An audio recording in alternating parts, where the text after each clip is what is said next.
Throughout this special, one of the key factors that I wanted to be clear on was the reality that the channels that I have mentioned have been a part of my life in one form or another. And while I have said a few elements that will count as a review, at the end of the day, every channel in this special is important to me and I hold them in a positive light. Whether it's because of nostalgia, joy, or even being inspirations for my current state on the internet and what kind of content do I want to make. And one of those channels is That One Video Gamer, which is the channel that has one of the most time-consuming kind of content that I've ever saw, the Completionist, where they not only beat the games, they complete them. And by that I don't mean that they will just limit to getting the 100% mark on the game. Sometimes they will go above and beyond and get all of the achievements that a games app has, regardless if it's done by yourself or done online. However, he has been clear that online achievements are not a fun thing to do at all. And I'm gonna do something a little risky for this video. I'm going to talk about the original format of the show, which unfortunately cannot be found in an official matter, comparing it to the current state of the show's format, and express my thoughts about the other elements of That One Video Gamer that I have been able to enjoy. So with that said, here are my thoughts on the one and only Completionist.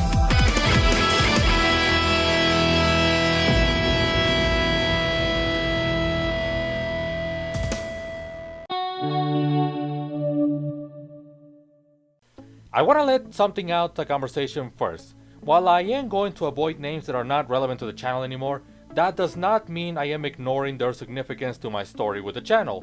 If you don't know what I'm talking about, I'm sorry, but trust me, you're better off that way. And those that do know what I mean probably understand that I cannot just talk about those original videos in depth and the footage are very limited.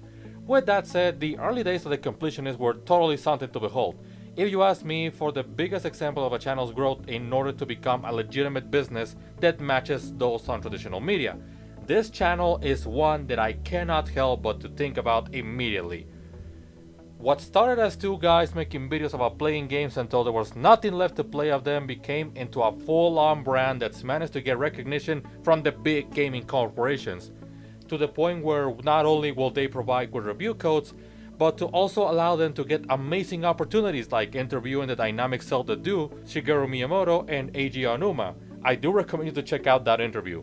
But I already went out of myself. The original format of the show will divide itself in 5 different yet self-explanatory sessions: story, presentation, gameplay, ending, and completion bonus, with a verdict at the end in which, unlike most people, the rating will mostly go on how far you should go with the game, from just playing it without caring about the main goal, to finish its main events and leave it at that, or to complete it since the adventure for turning every stone in the game is a task worthy of your time.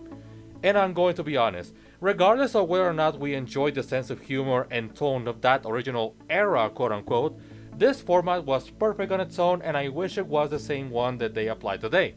The change of format in which, while we kept the final sections of completion bonus and verdict, now have sections like The Journey Begins, which is a more personal introduction to the game and its history, The Legend, which goes into a more general explanation of the game, its presentation and gameplay, The Battle, which covers the challenges to overcome as both as a completionist and an average player, as well as more explanations of the gameplay.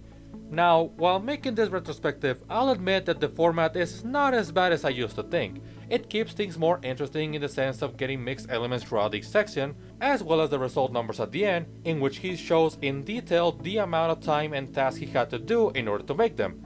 But I will still say that one benefit from the original format was that it was more focused on what it was going to talk about, and that after a while we will focus on different things of the game. However, nowadays, while the format itself hasn't really changed all things considered, the execution of it is much more creative since it takes advantage of the style of the game or franchise at hand, and turns into episodes that, while not as straightforward as it used to be, it's also way more exciting since now I care about the way he will make the videos. I started watching this series back when the original Banjo-Tooie review came out, during the days when just saying the word burst was a running gag. And I still watch it to this day in 2021 because the spirit of the show is still the same. As I have said on a few other YouTubers in this channel, I don't watch the channel because of specific videos being entertaining.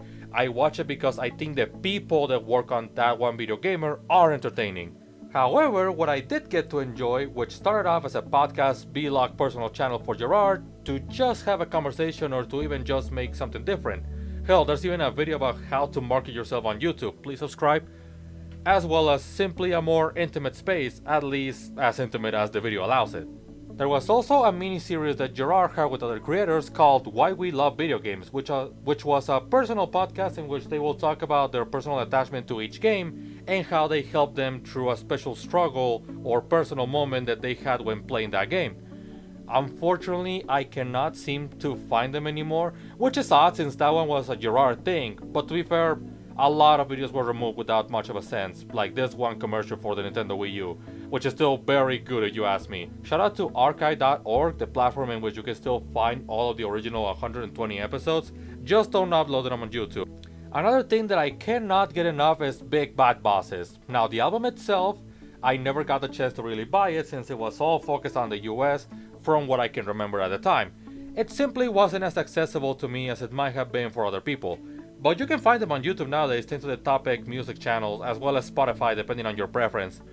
And it might be due to my own memory, but I think that's all I will get to watch from him. I still enjoy Beer Bros every now and then. I also listen to his music a couple of times, and I feel nothing but inspiration when I see a guy that started out with running gags and memes on YouTube, being partnered with Nintendo on several official projects and creating even more. I remember tearing up a little when I heard that his way to recover the content that he lost due to legal elements was to simply do it again as a retrospective. He didn't went out to make drama, he simply kept creating, and combining that with his top 10s, the Let's Play channel, the work on Nintendo that he has made, the Completionist being released twice a week for New Game Plus, I think that if there is a channel that you should look up in terms of what to do in order to make a YouTube career, this is the one that you should check. I know this video is way too short to give the channel justice, and if I can give it a more dedicated video in the late future, I most likely will. But for now, consider this just a video of me talking about the importance that this channel, just like the other one so far, managed to do not only to inspire me in terms of making content, but to entertain, because my goal in life is not to be famous, is not to even be inspiring, but to make sure that my job and what I make as a living is entertaining to you and make you smile one way or another. Just like how that one video gamer managed to do it to me completely and for years on end. Thanks for listening.